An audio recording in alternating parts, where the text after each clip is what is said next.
आज मैं एक अत्यंत गंभीर मामले का खुलासा आपके सामने करने जा रहा हूं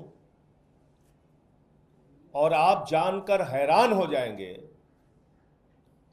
कि किस तरह से दिल्ली के एलजी के संरक्षण में एक महिला डॉक्टर का शोषण पिछले 1.5 साल से 1 साल से चल रहा है। उसकी शिकायत बार बार हो रही है, बावजूद इसके एलजी शोषण करने वाले एमएस को बचाने में लगे हुए हैं, महिला के खिलाफ जांच करा रहे हैं।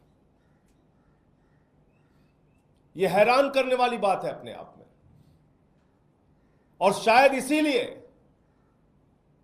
भारत के प्रधानमंत्री नरेंद्र मोदी जी ने और भारतीय जनता पार्टी ने एलजी को ट्रांसफर, पोस्टिंग और कार्यवाही का अधिकार दे रखा है कि जितने भी ऐसे महिलाओं का शोषण करने वाले लोग हैं, जितने भी ऐसे महिलाओं के खिलाफ अपराध करने वाले लोग हैं, उनका संरक्षण करो। यह काम दिल्ली के एलजी कर रहे हैं। यह घटना है दिल्ली के एक सरकारी अस्पताल की। वहां काम करने वाली एक महिला डॉक्टर की पीड़ा है,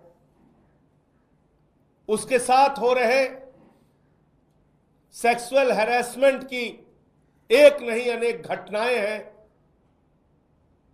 लेकिन उस पर दिल्ली के एलजी और स्वास्थ्य विभाग के अधिकारी जिनको शिकायत मिली, उन्होंने कार्रवाई नहीं की। एक महिला डॉक्टर ने अपने एमएस के खिलाफ सेक्सुअल हैरेसमेंट का, यौन शोषण का आरोप लगाया। इसकी शिकायत करने के लिए जो दिल्ली का स्वास्थ्य सचिव है दीपक कुमार, उस दीपक कुमार से बार बार मिलने की कोशिश की, दर्जनों बार मिलने की कोशिश की। पिछले साल अक्टूबर में, 2023 अक्टूबर में उस महिला ने शिकायत की और 4 महीने धक्के खाने के बाद उस मामले में एक इंटरनल कमेटी बनाई गई। दिल्ली का स्वास्थ्य सचिव दीपक कुमार उस महिला डॉक्टर से नहीं मिलता, बार बार उसको धक्के खाने पड़ते हैं, उस महिला डॉक्टर से मुलाकात नहीं करता, एमएस के खिलाफ कोई कार्रवाई नहीं करता, एमएस के खिलाफ कोई एफआईआर दर्ज नहीं कराता। जिस एमएस की गिरफ्तारी होनी चाहिए, जिसको जेल में भेजना चाहिए, जिसके खिलाफ कार्रवाई होनी चाहिए, उसके खिलाफ कार्रवाई नहीं करता। 4 महीने के लंबे प्रयास के बाद इंटरनल कमेटी बनाई जाती है उस महिला डॉक्टर के मामले की जांच करने के लिए। 4 महीने के बाद, और उसके बाद मार्च में ही उस महिला डॉक्टर के खिलाफ जांच शुरू कर दी जाती है। फरवरी में उसके यौन शोषण के आरोप से संबंधी जांच कमेटी बनती है। मार्च में उसी महिला डॉक्टर के खिलाफ, जिसने यौन शोषण के सबूत दिए, प्रमाण दिए, उसी के खिलाफ जांच शुरू कर दी जाती है, एक किसी पुराने मामले में। आप शिकायतकर्ता का शोषण कर रहे हैं, आप शिकायतकर्ता पे दबाव बना रहे हैं, आप उसका उत्पीड़न कर रहे हैं, मानसिक रूप से उसके खिलाफ आपने जांच शुरू कर दी उसी महिला डॉक्टर के खिलाफ। फिलहाल वो महिला डॉक्टर झुकी नहीं,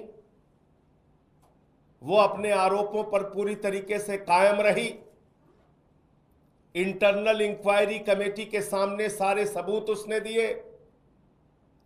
सारे प्रमाण और सबूत पाने के बाद मई के महीने में 2024 में सारे आरोप सही पाए गए। सारे आरोप सही पाए गए। यानी कि उस एमएस के खिलाफ, जिसके खिलाफ महिला डॉक्टर आरोप लगा रही थी, उसने यौन शोषण इस महिला का किया था, ये आरोप इंटरनल इंक्वायरी कमेटी के द्वारा सही पाए गए। अब तो उस एमएस की गिरफ्तारी होनी चाहिए थी, उसके खिलाफ एफआईआर होना चाहिए था। लेकिन दिल्ली के एलजी महोदय, जिसको प्रधानमंत्री ने बिठाया है यहां पर यौन शोषण करने वालों को बचाने के लिए, महिलाओं के साथ शोषण करने वालों को संरक्षण देने के लिए, जिसको भाजपाइयों ने बैठाया यहां पे कि महिला डॉक्टरों के साथ यौन शोषण हो तो उसका संरक्षण करो एलजी साहब, उस एलजी ने मई से लेके अक्टूबर का महीना चल रहा है, अब तक कोई कार्रवाई नहीं की। और आज एक समाचार पत्र में यह खबर प्रकाशित हुई है, उसके डिटेल में मैं नहीं जाना चाहूंगा, लेकिन मैं पूछना चाहता हूं भारतीय जनता पार्टी से, मैं पूछना चाहता हूं प्रधानमंत्री नरेंद्र मोदी से, क्या आपने ट्रांसफर पोस्टिंग कार्रवाई का अधिकार अपने एलजी को इसीलिए दिया हुआ है कि महिला का शोषण करने वालों को बचाओ? महिला डॉक्टर की शिकायत पर शांति से 1 साल तक बैठे रहो? क्या आपने इसीलिए यहां का स्वास्थ्य सचिव दीपक कुमार बिठा रखा है कि महिला डॉक्टर शिकायत करने जाए तो उससे हफ्तों दर्जन बार मिलो नहीं, हफ्तों उसको लटकाओ दौड़ाओ? क्या आपने दीपक कुमार को इसलिए बिठा रखा है, यहां का स्वास्थ्य सचिव इसलिए बैठा हुआ है कि वो महिला डॉक्टर के खिलाफ ही जांच शुरू कर दे जो शिकायत करता है? दिल्ली के एलजी साहब, क्या आप दिल्ली में भी कलकत्ता की घटना रिपीट करना चाहते हैं? क्या कोलकाता जैसी घटना का आप इंतजार कर रहे हैं दिल्ली में? और वो एमएस जिसके संबंध में मैं बताना चाह रहा हूं, उसके ऊपर एक नहीं अनेक महिला डॉक्टरों के साथ यौन शोषण का आरोप है।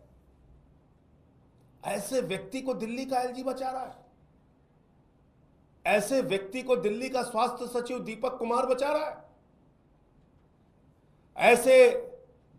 ऐसे व्यक्ति को बचाने के लिए भाजपा ने, प्रधानमंत्री ने, अमित शाह ने ऐसे एलजी, ऐसे अधिकारी यहां पे बिठा रखे हैं। आप कल्पना कीजिए क्या हो रहा है। इतना ही नहीं, आप जानकर हैरान हो जाएंगे, सुप्रीम कोर्ट के सारे नियमों की धज्जियां उड़ाई गई। जब इस महिला डॉक्टर ने शिकायत की अपने एमएस के खिलाफ, तो इसका ट्रांसफर किया गया और ट्रांसफर में लिख दिया गया कि क्योंकि इन्होंने सेक्सुअल हैरेसमेंट का आरोप लगाया है इसलिए इनका ट्रांसफर किया जा रहा है। यानी जिस भी अस्पताल में वो महिला ट्रांसफर होकर गई, महिला डॉक्टर, पूरे अस्पताल को पता चल गया, उसकी बेइज्जती हुई कि ये महिला डॉक्टर तो वो है जिसने यौन शोषण का आरोप लगाया है, ये महिला डॉक्टर तो ये है वो है जिसके साथ सेक्सुअल हैरेसमेंट हुआ है। और उसकी गहनता में, जांच में जाएंगे, आप हैरान हो जाएंगे कितने लंबे समय से एक एमएस अपने ही महिला डॉक्टर के साथ, उसी अस्पताल की महिला डॉक्टर के साथ यौन शोषण कर रहा है।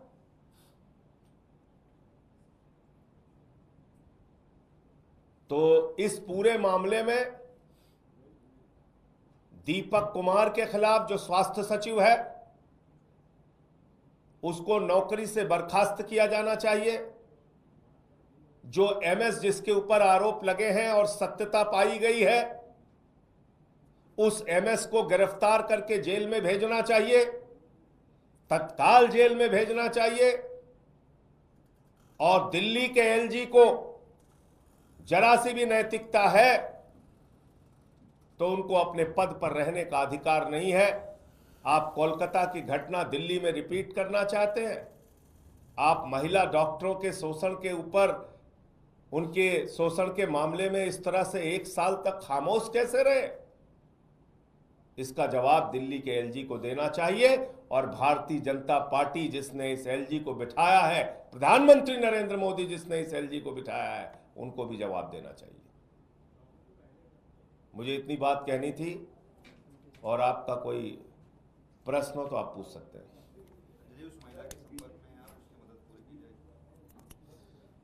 देखिए, मुझे जितनी जानकारी है इस पूरे मामले की वो मैंने आपके सामने बता दिया।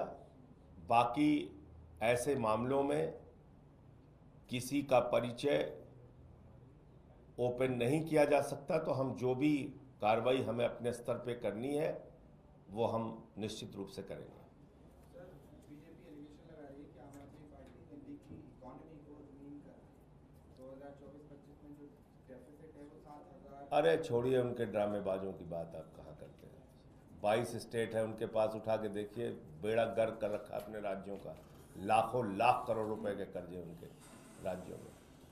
मंगवाइए लिस्ट भाजपाइयों से। दिल्ली के लोग तो 2 लाख करोड़ रुपए का टैक्स देते हैं केंद्र सरकार को, बदले में चवन्नी नहीं देते मोदी जी दिल्ली वालों को।